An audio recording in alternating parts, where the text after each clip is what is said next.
राजस्थान के बाड़मेर ज़िले में एक पुराना गांव है किराड़ू। दिन में यह जगह सिर्फ टूटे हुए मंदिरों और खंडरों का समूह लगती है, लेकिन जैसे ही सूरज ढलता है यहाँ की हवा तक बदल जाती है।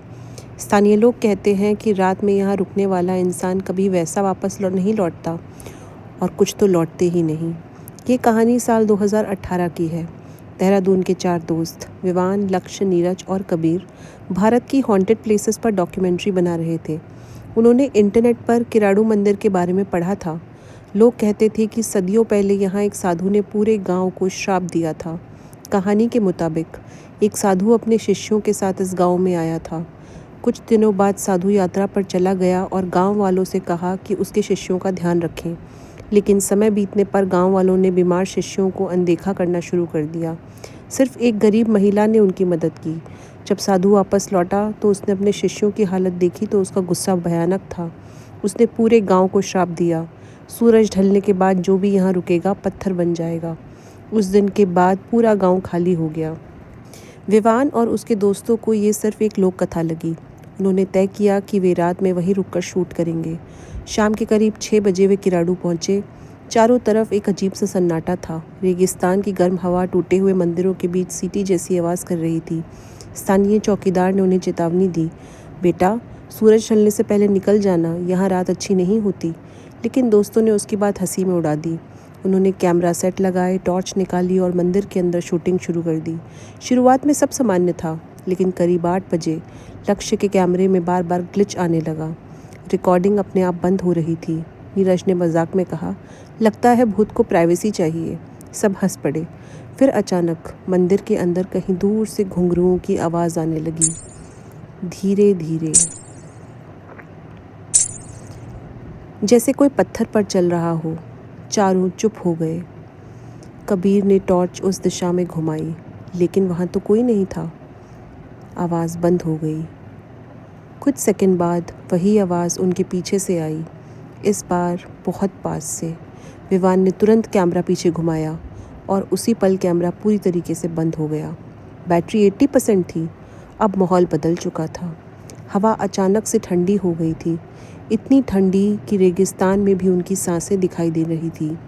नीरज ने धीरे से कहा, भाई, मुझे ये सब अच्छा नहीं लग रहा। तभी मंदिर के एक कोने से किसी औरत के रोने की आवाज़ आई, बहुत धीमी लेकिन बहुत साफ। कबीर डरते हुए उस तरफ बढ़ा।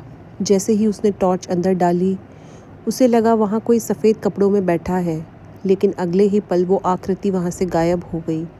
अब चारों बहुत ज़्यादा घबरा चुके थे। उन्होंने तुरंत सामान उठाया और बाहर निकलने लगे, लेकिन बाहर आते ही उन्हें एहसास हुआ उनकी कार स्टार्ट नहीं हो रही थी। मोबाइल नेटवर्क पहले ही गायब हो चुका था। लक्ष्य ने गुस्से में कहा, ये सब कोइंसिडेंस है। उसी समय मंदिर के अंदर से बहुत तेज़ आवाज़ आई, जैसे कई लोग एक साथ फुसफुसा रहे हों। चारों ने पीछे मुड़कर देखा। मंदिर के मुख्य द्वार पर कुछ परछाइयाँ खड़ी थीं, इंसानों जैसी, लेकिन बिल्कुल स्थिर। विवान ने कांपते हाथों से कैमरा चालू किया। इस बार कैमरा चल गया, लेकिन स्क्रीन पर जो दिख रहा था वो उनकी आंखों से बिल्कुल अलग था। स्क्रीन में मंदिर के सामने दर्जनों लोग खड़े दिखाई दे रहे थे, सभी पत्थर जैसे सफ़ेद, और सबकी आंखें सीधे कैमरे की तरफ थीं। विवान डरकर पीछे हट गया। अचानक नीरज जोर से चीखा। उसका पैर जैसे पत्थर की तरह सख्त होने लगा था। पहले टखना, फिर घुटना। नीरज दर्द से चिल्ला रहा था। बाकी तीनों ने उसे पकड़कर कार में बिठाया। लक्ष्य बार बार चाबी घुमा रहा था, और तभी कार अपने आप स्टार्ट हो गई। उन्होंने पीछे मुड़कर नहीं देखा। पूरी रात वे बिना रुके वहां से बस भागते रहे। सुबह जब वे जोधपुर पहुंचे, नीरज बेहोश था। उसे अस्पताल ले जाया गया। डॉक्टरों ने कहा कि उसके पैरों की नसों में अचानक पत्थर के जैसा कठोरपन आ गया है, लेकिन मेडिकल रिपोर्ट में कोई कारण नहीं मिला। सबसे डरावनी बात, जब उन्होंने रात की रिकॉर्डिंग देखी, करीब 2:13 पर वीडियो में साफ दिखाई दे रहा था कि मंदिर के पीछे कोई लंबी सी आकृति खड़ी थी। उसका शरीर इंसान जैसा था, लेकिन चेहरा पूरी तरह काला। और वीडियो के आखिरी सेकंड में एक आवाज़ रिकॉर्ड हुई, बहुत धीमी लेकिन साफ, सूरज ढलने के बाद यहाँ कोई नहीं रुकता। उसके बाद स्क्रीन पूरी तरीके से काली हो गई। आज भी किराड़ू मंदिर के आसपास रहने वाले लोगों का दावा है कि रात में वहां से घुंघरूओं और फुसफुसाहट की आवाज आती है, और शायद इसी वजह से सूरज ढलते ही वहां कोई नहीं रुकता।